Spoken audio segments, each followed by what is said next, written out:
Hello folks, and welcome to Tully River Quail. It's been a cold couple days here.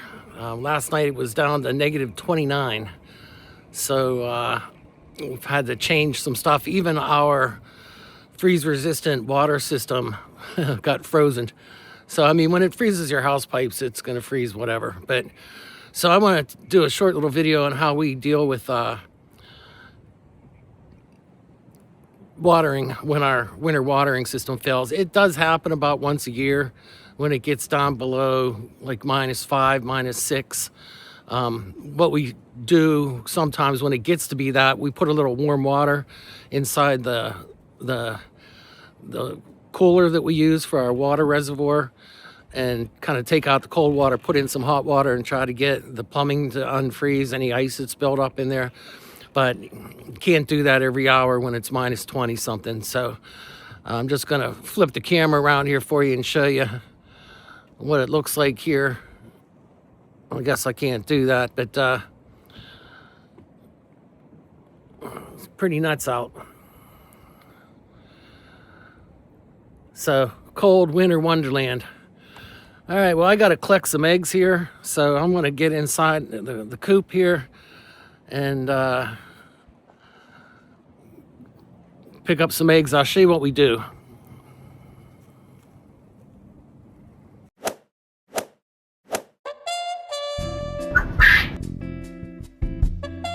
You've got quail.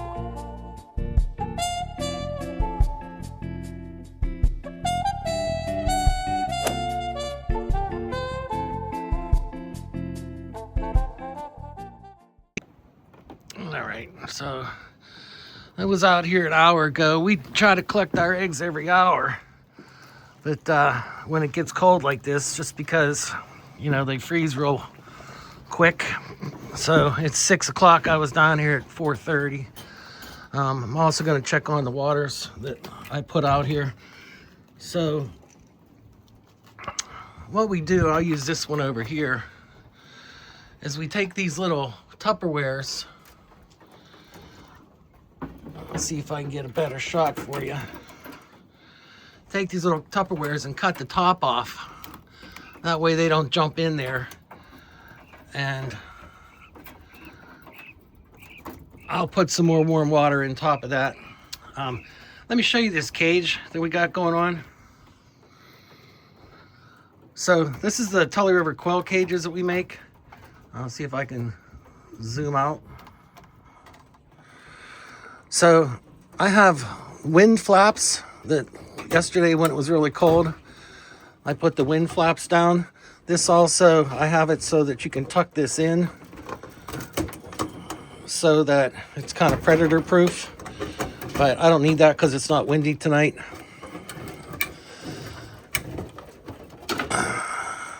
I have a cage door here, I have a cage door on the other side, and I usually have divided cages, but I cut a little hole in here so they have like an indoor side and an outdoor side, and then there's a feeder on both sides. I use these feed bags as like an extra little wind protector, plus it helps prevent rain from getting in these J feeders. But let me just show you this box. I have a clip here, and I'll show you what they look like. Here's one down here. And then I have trays that have a removable scratch-resistant plastic insert there. That one gave way. And then I put sand in there in the summer. And in the wintertime, I use chainsaw shavings just to give them something to play with and scratch. But let me see if I can look in there. Here's a birdie. See if there's any eggs. Yeah, here's a egg right there. Now, sometimes they'll lay in the boxes, sometimes they'll lay, so I have to look underneath here to see if there's any eggs laying in the egg tray, and then I'll just pop that back on. So I'll go through here and finish collecting all the eggs. I got 6 cages. I got about 10, 12 birds in each one of them.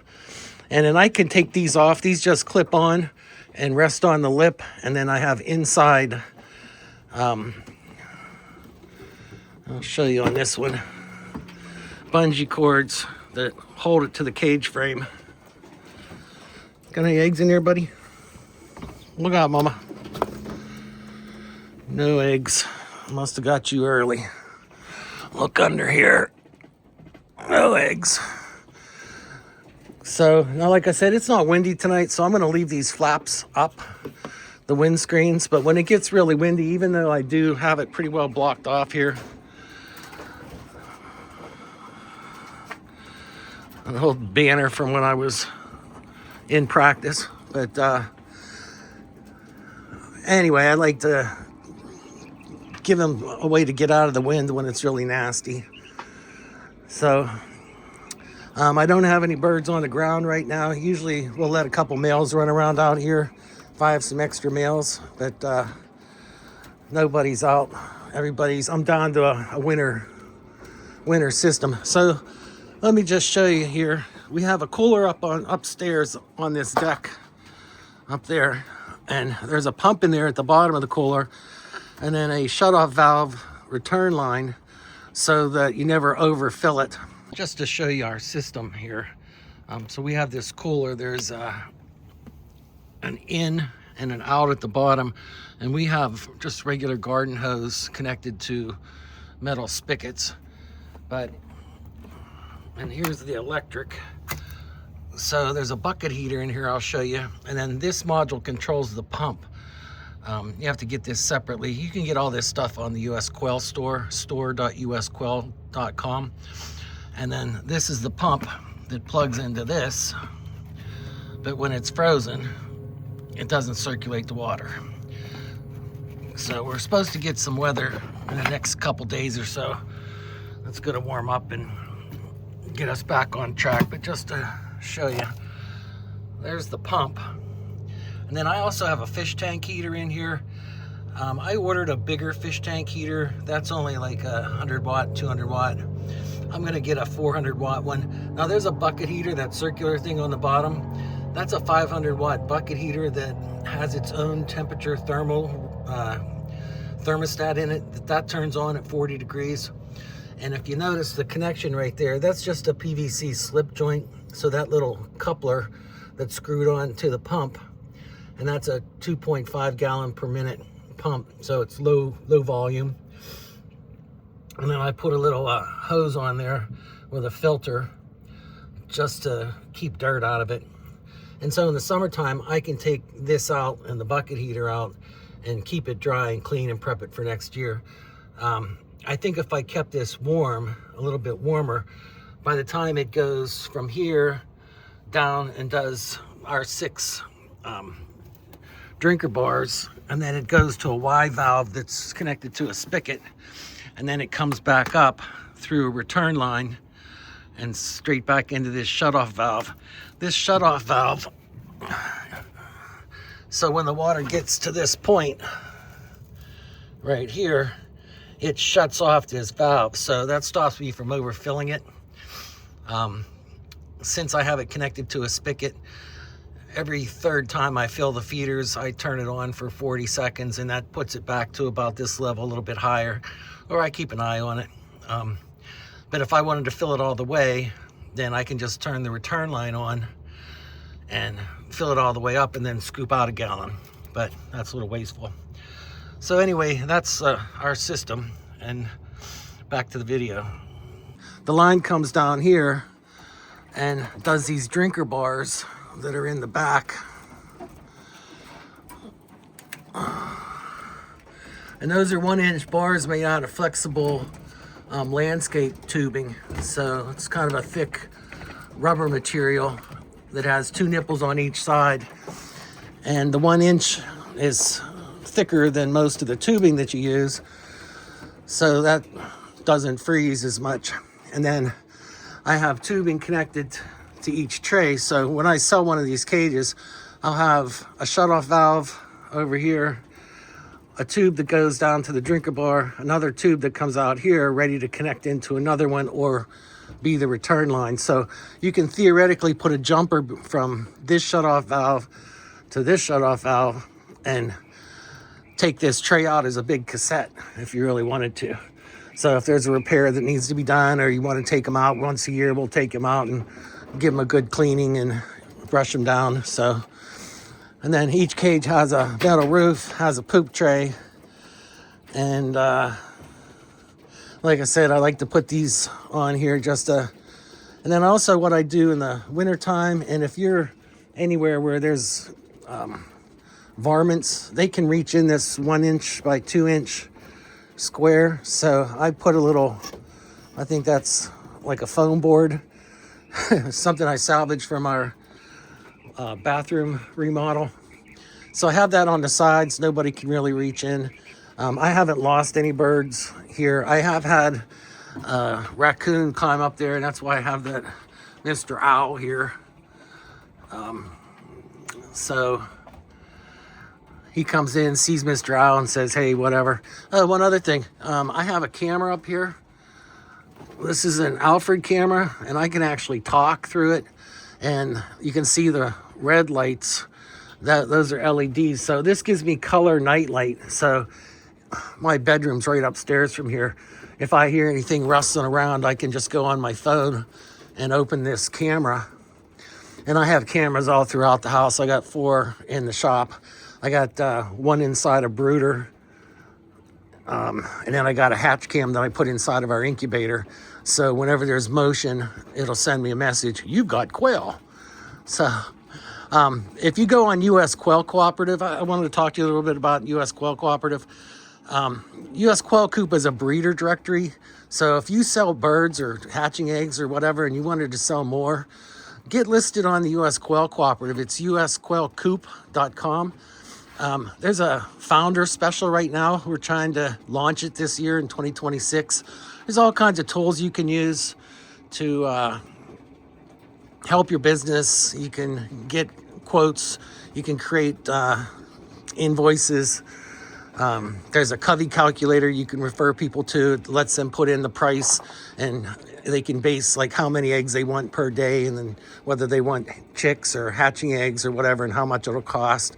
So that's a pretty cool tool. We're going to have a little quail finder app that I'm working on, doing some vibe coding, and you'll be able to use that app and put that out on a social media post, and then hook it up with your affiliate link. And so anybody that uses a quail calculator and goes to US Quail and decides to become a member or a patron, you actually get reimbursed, or you get, depending on your breeder level, whether you're a starter, grower, or breeder, or your member level, you can get up to 20% commission on any new members.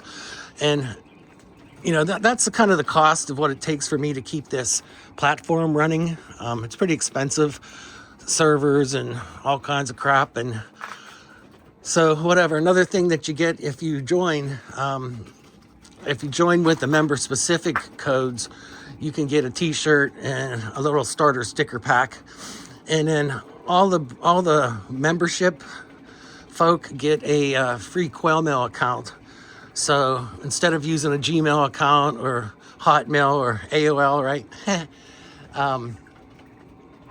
You can use your name at quailmail.us, and it's more professional. And also, if you look at our sponsors on the US Quail Coop, you can get a free phone line, like a dedicated phone number just for your quail business. This is my little greenhouse. We're growing peppers for our pickled quail eggs. And here is I'll see if you can see it, my podcast booth for Quail TV. Another thing, as a US Quail member, you can post videos to Quail TV, and we're gonna have a Roku channel. So we'll have featured members up there posting videos, and it'll just be 24/7 quail video. So you can just turn on your television, your Roku stick, and click on the Quail TV channel, and it'll feature our members doing a video like this, or just introducing themselves. Hi, I'm Dr. Bob from Tully River. This is our stuff. This is what we do.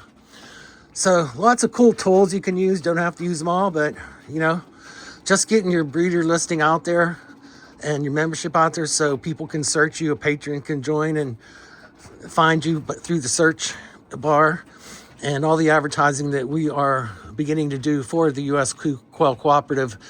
And we want to be the #1 place to buy and sell quail. So, and we need co-founders or founders.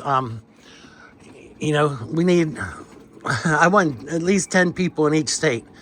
And we need people to run those states and be state administrators. So, you know, eventually if we get enough membership, then those will be paid positions. But, you know, whatever we can do to kind of make our industry uniform, so we're all kind of selling something that's the same, and we're doing it kind of in like a black market or the underground railroad of poultry, right? So, you know, tyranny always ends up using food as a way to control the public. So if you have your own source of proteins, I mean, you can grow vegetables and stuff inside, but, you know, having your own source of protein with these eggs and with your meat here, you can survive if stuff gets shut down. And, you know, it gets crazier and crazier every day, so you never know when that's going to happen. So, okay, guys, it's over and out. Get out of that water. Just wanted to give you a little idea of how we take care of emergency water problems. And I'm going to collect these eggs and get back in and watch the Olympics. So, over and out. Dr. Bob, Tully River Quail, US Quail member number 64. I want you to join us, US Quail. Stay free.